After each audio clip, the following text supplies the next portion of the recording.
All right, what's up guys? My name is Zach and today I am driving a 1983 Honda Civic.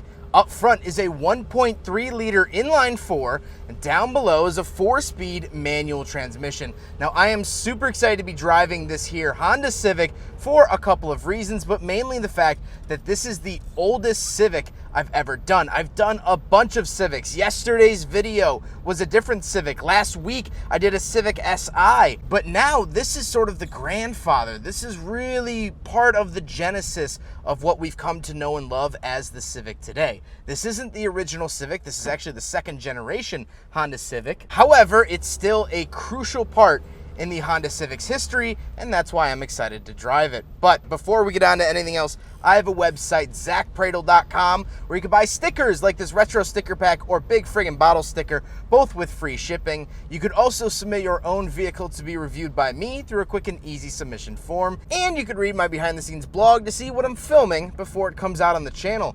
But let's get back to that 1.3 liter CVCC engine under the hood. Well, CVCC stands for Compound Vortex Controlled Combustion. What does that mean? Well, boiled down, back in the 1970s, there was the oil crisis. And so emission standards on vehicles started getting stricter and stricter. They had to become more efficient. And so every automaker sort of scrambled to make more efficient engines. And this was just Honda's stab at it. It's just an engine that burned a lot cleaner than the standard engines at the time. Now, this technology actually worked for a while. They pioneered it back in the early 70s when the oil crisis hit. And obviously, this being in 1983, they used it for quite some time, but then the CVCC engines ended up going away. This particular one is the 1300 and makes 55 horsepower. However, you could find Civics with a larger 1.5 liter, and that would get you up into the 70s in terms of power.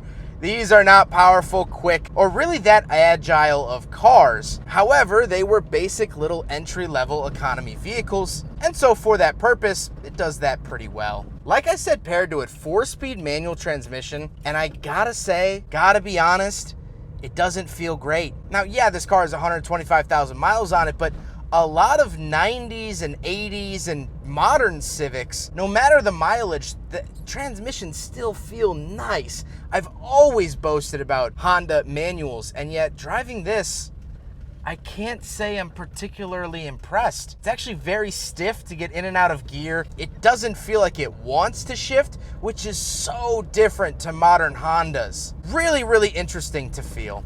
Last but not least, of course, the Honda Civic is front-wheel drive. So with that out of the way, let's talk about the interior. Well, in front of me, I have very basic gauges. On the left, I have my coolant temperature and fuel. On the right, I have my speedometer, which also marks 55 miles an hour, another repercussion of the oil crisis in the 70s. And in the center, I just get these warning lights. That's it. The 80s were really starting to push for warning lights in vehicles. This is still pre-OBD, but 80s cars always made it a point to show you how many warning lights you have. In today's cars, they're more hidden, but not in the 80s, man.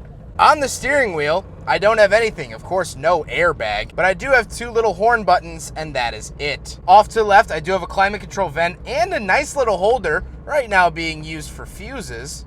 And then tons of dead switches. Like I said, this being the 1300, this was the lower trim of the Honda Civic, so a lot more basic, and you get a lot of those dead switches. On the door, I have my window crank, latch to get in and out, and I would have a grab handle. However, it's been removed in this particular vehicle. Then in the center, I do have 2 climate control vents, as well as a quartz clock.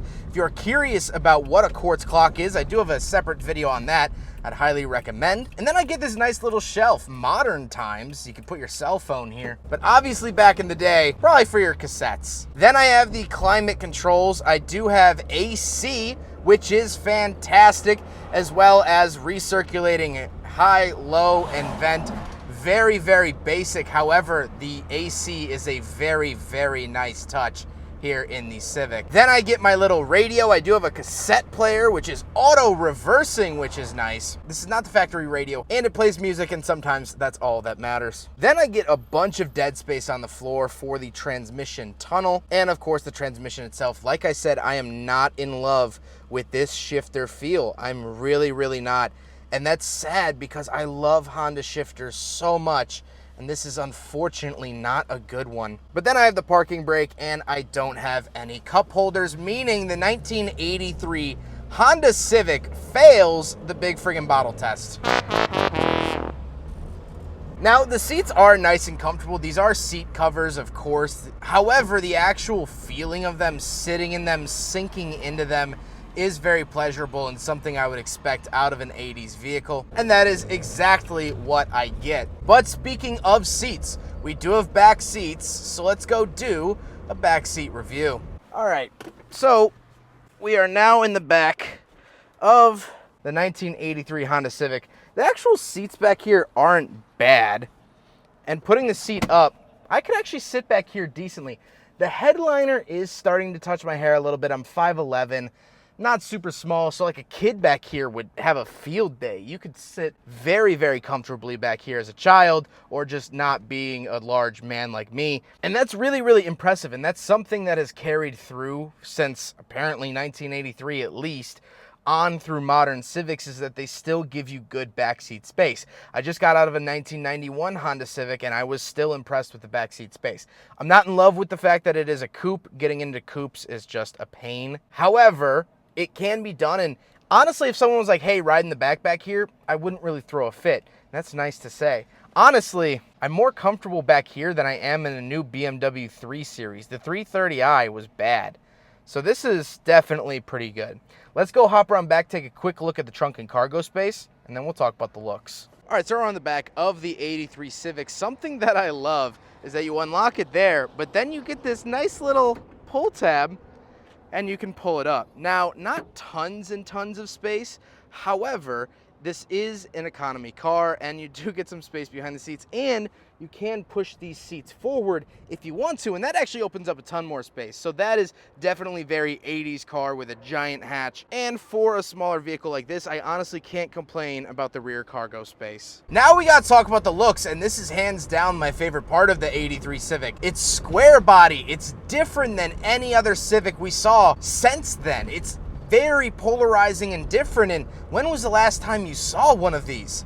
I guarantee you not recently. And so it's so cool to be driving something like that. I love this pale yellow, definitely leftover paint from the 1970s.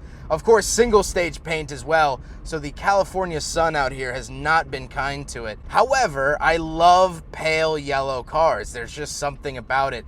Very retro, very 70s, and of course I'm a big fan of both of those words. But now let's get on to my final thoughts. What do I think finally driving the 1983 second generation Honda Civic? Well, I have to say I'm impressed and I'm sad at the same time. First of all, that shifter is really disappointing. Now, it's not a bad shifter per se, but I just hold Honda to this high standard. I said that the Civic Type R shifts better than the Audi R8, than most Porsches, than most BMWs. I genuinely feel like Honda has the best shifter throw in any automobile, maybe second to the Mazda Miata NA. That's it. So to feel that is a little disheartening. However, the rest of the car, it's really cool to see the origins of a so now famous vehicle, something I've driven so many Civics. I don't even know how many Civics I've driven. I've lost count over the years. And so it's cool to drive the grandfather. You see those design cues starting to work themselves out. You understand that this was an economy basic car, and I can now appreciate the newer Hondas given this, because this is where they came from. This is where it all started. These cars were simple, they were basic, and Civics have continued to be simple and basic, but they have gotten better over time. But this is where it started, and that is just something so special that I get to experience. But I hope you guys enjoyed it. Don't forget to rate the video, comment on the video, and subscribe if you really liked it. Take care, guys.